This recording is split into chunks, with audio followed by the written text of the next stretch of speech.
दोस्तों बहुत बहुत स्वागत करता हूं आप सभी का। नेपाल में अभी नई सरकार बने 1 महीना भी नहीं गुजरा। इस बीच नेपाल के नए प्रधानमंत्री बालेन शाह अपनी नीति, अपने फैसलों, अपनी रणनीति से पूरी दुनिया को चौंका रहे हैं। अभी उन्होंने भन्सार नीति पर जो फैसला लिया उसको लेकर बॉर्डर पर क्या हालात हैं वो मैं आपको दिखाऊंगा। लेकिन इस समय दोस्तों सबसे बड़ी खबर सामने आ रही है। खबर ये है कि नेपाल के गृह मंत्री ने इस्तीफा दे दिया है। 26 दिन पहले नेपाल के गृह मंत्री बनाए गए थे सुदुन गुरुङ, और आज सुदुन गुरुङ ने अचानक इस्तीफा दे दिया। आखिर इस्तीफा दिया या देना पड़ा, क्या है इसके पीछे की वजह?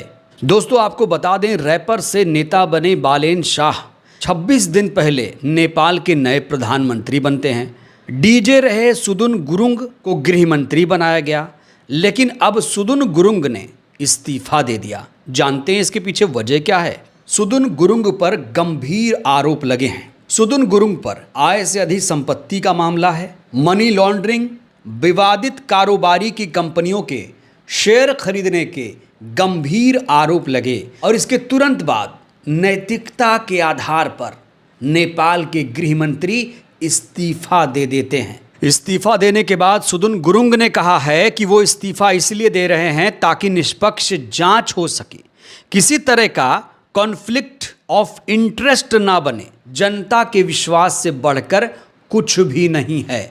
तो यहाँ पर नेपाल के गृह मंत्री ने भले ही 26वें दिन ही इस्तीफा दिया, लेकिन यहाँ एक उन्होंने मिसाल कायम की है। हमारे देश में देखिए, हमारे देश में पिछले कई सालों से नैतिकता के आधार पर नेताओं ने इस्तीफा देना बंद कर दिया है, लेकिन नेपाल में जब गृह मंत्री पर दाग लगा तो वहाँ के प्रधानमंत्री कहते हैं कि बस करो सुदुन, अब तुम इस्तीफा दो, तुम इस पवित्र कुर्सी पर बैठने के काबिल नहीं हो। यहाँ बालेन शाह ने भ्रष्टाचार के प्रति जीरो टॉलरेंस को दर्शाया है। भ्रष्टाचारी जो भी रहेगा वो जेल में जाएगा, उसे इस्तीफा देना पड़ेगा। तो अब बालेन शाह नेपाल को वो नेपाल नहीं बने रहने देना चाहते हैं जो पहले वाला नेपाल था। वो अपने फैसलों से नज़ीर पेश कर रहे हैं, पूरी दुनिया को चौंका रहे हैं। अभी हाल ही में बालेन शाह का नाम टाइम मैगजीन के 100 प्रभावशाली शख्सियत की सूची में भी आया। हालांकि हमारे देश के प्रधानमंत्री का नाम 100 प्रभावशाली शक्तियों में इस बार नहीं शामिल हुआ। बांग्लादेश के पीएम का भी नाम था, लेकिन हमारे देश के पीएम का नाम नहीं था। इसके पीछे क्या वजह है, ये तो उनके दोस्त ट्रंप और नेतन्याहू ही जाने। नेपाल में गृह मंत्री के इस्तीफा देने के बाद हमारे देश में लोग किस तरीके से रिएक्ट कर रहे हैं, क्या लोग सोच रहे हैं, दोस्तों वो भी आपको जान लेना चाहिए। सोशल मीडिया में लोग लिख रहे हैं कि पद से हटकर ये दिखा दिया कि कुर्सी से बड़ा जनता का विश्वास होता है। हमारे यहाँ तो अक्सर नेता आरोपों के बाद भी कुर्सी से चिपके रहते हैं। जांच लंबी खींचती रहती है और जवाबदेही कहीं खो जाती है। इस्तीफा देना कमज़ोरी नहीं बल्कि नैतिक साहस की निशानी है, ताकि जांच निष्पक्ष हो और किसी तरीके से कॉन्फ्लिक्ट ऑफ इंटरेस्ट ना बने। यही लोकतंत्र की असली भावना है। लेकिन साथ ही हर देश की अपनी राजनीतिक और संस्थागत जटिलताएं होती हैं। तुलना करते समय हमें ये भी समझना चाहिए कि सुधार हर जगह ज़रूरी होता है। वो चाहे छोटा देश हो चाहे बड़ा देश हो, हर देश चाहता है कि उसके देश में लोकतंत्र रहे, संविधान जिंदा रहे। वहीं सोशल मीडिया पर एक यूज़र ने लिखा है, 72 इंच नेपाल का जननायक प्रधानमंत्री बालेन शाह का करप्शन पर जीरो टॉलरेंस नीति। आप मंत्री हो या संतरी बच नहीं पाओगे, ये सिर्फ नेपाल में ही संभव है। तो नेपाल के गृह मंत्री के इस्तीफे के बाद हमारे देश के लोग भी इस फैसले की सराहना कर रहे हैं। कह रहे हैं कि बालेन शाह की नीति बिल्कुल स्पष्ट है, सत्ता रहे या ना रहे, लेकिन भ्रष्टाचार करप्शन से कोई भी समझौता नहीं होगा। और यहाँ सिर्फ जुमलेबाजी नहीं, करके दिखाना होगा। दोस्तों आपको बता दें, नेपाल के प्रधानमंत्री बालेन शाह ने बहुत बड़े बड़े फैसले लिए हैं। अभी उन्होंने हाल ही में एक फैसला लिया कि नर्सरी से 5वीं कक्षा के बच्चों का कोई भी एग्ज़ाम नहीं होगा। अगर कोई दुष्कर्म करता है तो उसे तुरंत फांसी की सजा दी जाएगी। बालेन शाह ने पीएम पद की शपथ लेते ही वहां के गृह मंत्री प्रधानमंत्री को जेल भेज दिया और अब देश के पूर्व प्रधानमंत्रियों के खिलाफ जांच बिठा दी है। नेपाल में प्राइवेट कोचिंग पर बैन लगाने की तैयारी है। छात्र राजनीति पर बैन हो गया है। यहां तक कि कोई भी छात्र अगर उसकी उम्र 20 वर्ष से कम है तो वो कोई भी पॉलिटिकल पार्टी को सपोर्ट नहीं कर सकता है। इस बीच एक और अहम फैसला लिया है नेपाल के पीएम ने कि अब वहाँ सैलरी 2 बार मिलेगी। जो वहाँ के कर्मचारी हैं, अधिकारी हैं, उनको महीने में 2 बार सैलरी मिलेगी। यानी हर 15 दिन में नेपाल के कर्मचारियों अधिकारियों को सैलरी दी जाएगी। महीने भर का इंतजार नहीं करना पड़ेगा। इस बीच भंसार नीति को लेकर हालांकि बहुत सारे लोग आलोचना भी कर रहे हैं। नई भंसार नीति के तहत कहा गया है कि अगर कोई व्यापारी ग्राहक भारत से 100 रुपये से ज़्यादा की खरीदारी करेगा तो उस पर टैक्स लगेगा।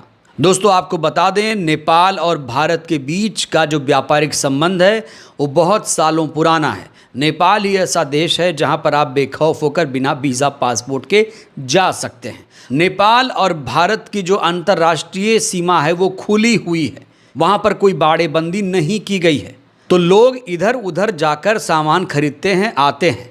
लेकिन अब जो भंसार नीति लागू की गई जिसके तहत कहा जा रहा है 5% से 80% तक टैक्स देना होगा, उससे लोगों की कहीं ना कहीं मुश्किलें बढ़ी हुई हैं।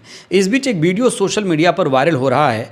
नेपाल बॉर्डर पर इस समय स्थिति क्या है, इस वीडियो को देखकर आप समझ सकते हैं। सिक्योरिटी बहुत टाइट है। नेपाल की सशस्त्र बल पुलिस किस तरीके से चेकिंग कर रही है, तो ये वीडियो आपको देखना चाहिए जिससे आपको पता चलेगा कि बॉर्डर पर इस समय स्थिति क्या है।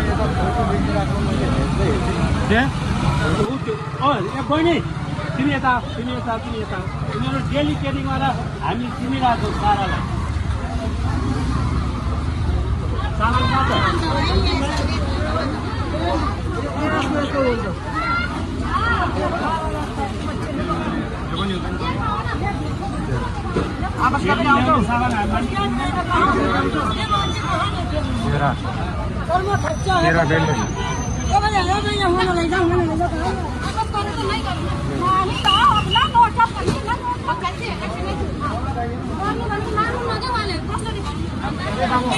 अस्कोलाई पनि छुट्नु हो त्यसो गरेर एकदम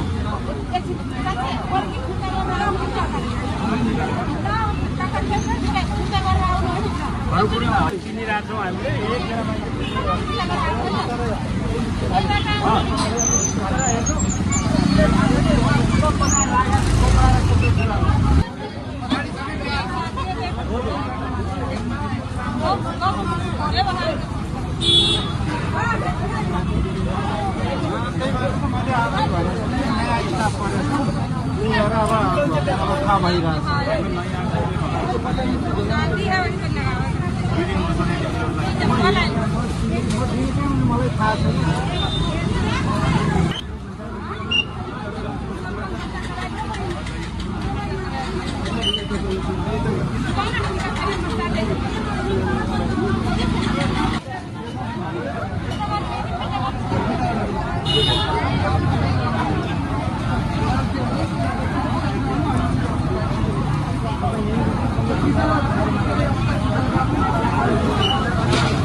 तेल लुटाएर राखेको रहेछ। तेल भेन्डी छ, ब्यान्डेज पैसा कहाँ करो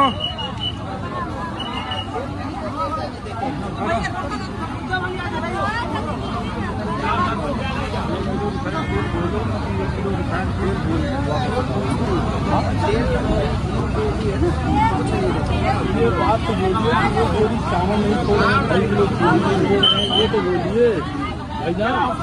वैसे तो बालेन शाह ने बहुत बड़े बड़े फैसले लिए, लेकिन जो उनकी नई भंसार नीति है, जो कि बहुत पहले ही इस कानून को बनाया गया था, व्यवहारिक कारणों से इसे लागू नहीं किया गया था। अब इस कानून में, इस नीति में संशोधन की लोग डिमांड कर रहे हैं। हालांकि बालेन शाह अभी भी अड़े हुए हैं। वो कह रहे हैं इससे स्थानीय अर्थव्यवस्था मजबूत होगी और इससे घरेलू उत्पादन में बढ़ावा मिलेगा। इसीलिए ये नई भंसार नीति लागू की गई है। नेपाल को आत्मनिर्भर बनाने की कोशिश में लगे हुए हैं बालेन शाह। हालांकि अब नेपाल का अगला गृह मंत्री कौन होगा, ये देखना होगा। सुदुन गुरुंग ने खुद ही इस्तीफा दिया है, क्योंकि बालेन शाह ने साफ तौर से संदेश दे दिया है अपने कैबिनेट को कि किसी के ऊपर कोई भी भ्रष्टाचार का दाग नहीं रहेगा और बालेन शाह की कैबिनेट में कोई भी दागी मंजूर नहीं है। जीरो टॉलरेंस की नीति है, इसीलिए वहाँ के गृह मंत्री को इस्तीफा देना पड़ा। हालांकि हमारे देश में इस्तीफों का दौर ख़त्म हो गया है, क्योंकि हमारे देश के नेताओं को कुर्सी बड़ी मुश्किल से मिलती है और जब मुश्किल से कुर्सी मिली है तो नेता लोग भला उसे छोड़ेंगे कहाँ। बहरहाल दोस्तों, इस वीडियो में इतना ही। जिस तरीके से नेपाल के नए पीएम बालेन शाह फैसले ले रहे हैं, जिस तरीके से नेपाल के गृह मंत्री ने इस्तीफा दिया है, इस फैसले को आप लोग कैसे देख रहे हैं, राय दीजिएगा। धन्यवाद।